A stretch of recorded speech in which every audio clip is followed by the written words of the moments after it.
JP hospital में जो अब मैक्स के पास है, तो उसका एक अपडेट लेकर आया हूँ। बहुत सारे भाइयों ने मुझे लिखा, उन्होंने बहुत समर्थन दिया, मैं उनका धन्यवाद करता हूँ, क्योंकि ग्रीवेंसेस बहुत लोगों को है, तरह तरह की ग्रीवेंसेस हैं। और इसमें जो अपडेट है वो मैं आज आपको बताने के लिए हाजिर हुआ हूँ कि इसमें आगे उस वीडियो का क्या प्रभाव हुआ और क्या कुछ हुआ।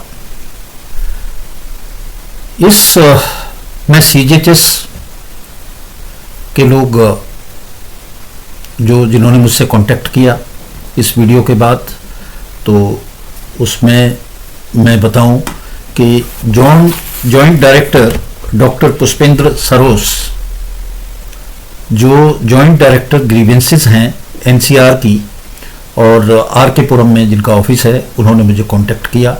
उन्होंने जो वीडियो थी उसी का संज्ञान लेते हुए आगे की कार्रवाई की, और जो कार्रवाई की वो जो मुझे बताया वो कार्रवाई ये है कि जेपी हॉस्पिटल ने जो किया वो एकदम गलत था, वो रूल्स के खिलाफ था और उसके खिलाफ एक्शन लिया जा रहा है। उसको शो काज नोटिस दे दिया गया है, इंक्वायरी उसकी चल रही है और हॉस्पिटल के ऊपर जुर्माना भी किया जाएगा और सख्त एक्शन भी लिया जाएगा, जो मुझे डॉक्टर पुष्पेंद्र सरोस जो जॉइंट डायरेक्टर हैं सीजीएचएस ग्रीवेंसेस की, उन्होंने बताया।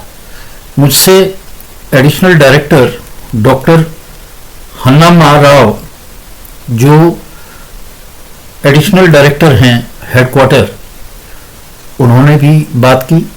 उन्होंने भी बताया कि इसके खिलाफ एक्शन हो रहा है और ये इस तरह के कोई चार्जेस वो लगा नहीं सकते, जो गलत है। पैकेज होता है और पैकेज में ये सारा जो चीज़ें हैं ये बिल्कुल हॉस्पिटल ने गलत लगाई हैं और ये सब पैसा वापस किया जाएगा और उनके ऊपर जुर्माना किया जाएगा, एक्शन लिया जाएगा। उन्होंने स्पष्ट रूप से मुझे बताया कि जो चीज़ें इसमें इंक्लूड नहीं होती हैं वो क्या है। तो आपकी जानकारी के लिए, आपके फ़ायदे के लिए मैं बता दूं, जो बताया कि जैसे टेलीफोन चार्जेस है वो इसमें नहीं आएगा, वो पे करना पड़ेगा पेशेंट को। टॉयलेटरीज है, सैनिटरी नैपकिन्स हैं, टेल्कम पाउडर है, माउथ फ्रेशनर है, ये इस तरह की चीज़ें, जो चीज़ें इलाज के लिए हैं, चाहे कुछ भी लगे, उसके लिए वो एक्स्ट्रा चार्ज नहीं कर सकते। ये एकदम गलत है और उसके खिलाफ सख्ताई से एक्शन लिया जा रहा है। उन्होंने स्पष्ट कहा, बताया, जो ऑर्डर भी दिखाया, और उस ऑर्डर में जो चीज़ें हुई वो है कि अलग अलग पैकेज हैं और उस पैकेज में जो छोटी मोटी जितनी भी ये चीज़ें होती हैं वो उसमें शामिल होती हैं। जैसे जो एकोमोडेशन चार्जेस हैं उसमें पेशेंट की डाइट भी शामिल होगी, ऑपरेशन चार्जेस में सब कुछ होगा, इंजेक्शन चार्जेस में जो भी इंजेक्शन से रिलेटेड चीज़ें हैं वो सब शामिल है, ड्रेसिंग चार्जेस में जो भी ड्रेसिंग हो रही है वो सब शामिल है। जो डॉक्टर कंसल्टेंट करते हैं, विजिट करते हैं, कोई एक्स्ट्रा उनका नहीं होगा।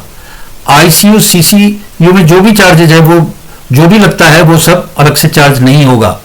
मॉनिटरिंग चार्जेस जो हैं वो भी एक उसके अंदर हैं, अनेस्थीसिया चार्जेस, ऑपरेशन, ये सब जो है इकट्ठे हैं और इसमें अलग से कुछ भी चार्ज नहीं किया जा सकता। ये उनका ओएम है और मैं ये जो सारी चीज़ें हैं इनको इसमें पीछे अपने वीडियो के नीचे लगा भी दूंगा आपके बेनिफिट के लिए। इसके अलावा जो चीज़ें मुझे बताई जो आपके बेनिफिट की हैं उनको भी मैं आपके साथ यहाँ पे शेयर कर रहा हूँ। जो बताया कि एक तो सबसे बड़ी बात कि कोई भी हॉस्पिटल जो इम्पैनल्ड है वो किसी भी सर्विस के लिए मना नहीं कर सकता जो एलिजिबल सीजीएचएस के बेनिफिशियरी हैं। वो कई बार कहते हैं नहीं साहब हमारे पास तो ये पेशेंट और आ गए और ओपीडी में अगर आपने आफ्टर जो ऑपरेशन के दिखाना है डॉक्टर को तो उसको अलग से चार्जेस देने पड़ेंगे। ये सब नहीं कर सकते, कोई डिनाई नहीं कर सकते सर्विसेज के लिए। और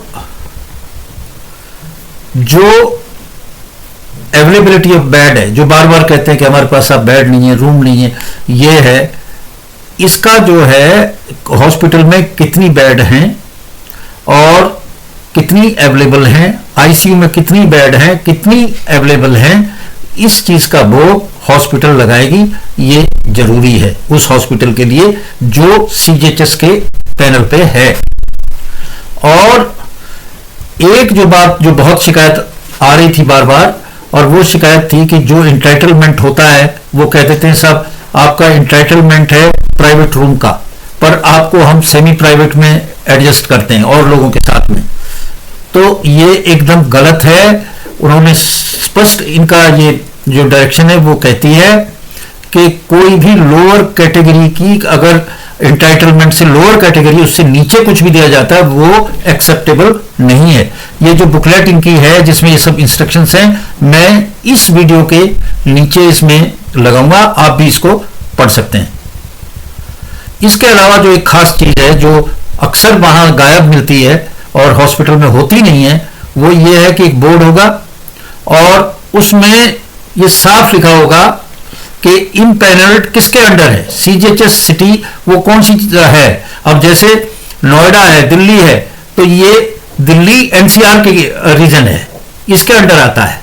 इसके अलावा जो चार्जेस हैं वो एज पर सीजीएचएस चार्जेस ही होंगे अप्रूव्ड रेट्स के, ये भी उस बोर्ड पे लिखा होगा। और उस बोर्ड पे ये लिखा होगा कि जो क्रेडिट फैसिलिटी है वो किन किन लोगों को दी जाएगी। तो इसे मैं एक बार पढ़ के आपको बता दूं, जितने भी पेंशनर्स हैं गवर्नमेंट ऑफ इंडिया के जो सीजीएचएस कार्ड होल्डर हैं उनको क्रेडिट फैसिलिटी यानी कि कैशलेस फैसिलिटी के वो हकदार हैं। जो भूतपूर्व मेंबर पार्लियामेंट हैं वो हकदार हैं, जो वर्तमान एमपी हैं वो भी हकदार हैं, फ्रीडम फाइटर्स हकदार हैं, और जो सीजीएचएस के, डीजीएचएस के, मिनिस्ट्री ऑफ हेल्थ के एम्प्लॉई हैं और सर्विंग हैं वो भी इसके हकदार हैं। इसके अलावा उस बोर्ड पे लिखा होना चाहिए कि नोडल ऑफिसर कौन है उस हॉस्पिटल में, उसका क्या नंबर है, क्या रूम नंबर है, क्या टेलीफोन नंबर है, क्या नाम है, कहां वो बैठा हुआ है, जिससे कि कोई भी प्रॉब्लम हो तो आप उस हॉस्पिटल में सीजीएचएस का जो नोडल अफसर है उसको कांटेक्ट कर सकें। इसके अलावा उस एरिया का जहां भी ये पड़ता है तो वहां पे एडिशनल डायरेक्टर सीजीएचएस की ईमेल आईडी, टेलीफोन नंबर वगैरह भी उसमें बोर्ड पे होना चाहिए। अब जैसे यहां एडिशनल डायरेक्टर जो हैं नोएडा या दिल्ली की वो डॉक्टर हन्नम्मा राव हैं, तो वो हेडक्वार्टर हैं, एडिशनल डायरेक्टर हेडक्वार्टर जो इसको देखती हैं, उनका नाम और उनका एड्रेस उस पर होना चाहिए।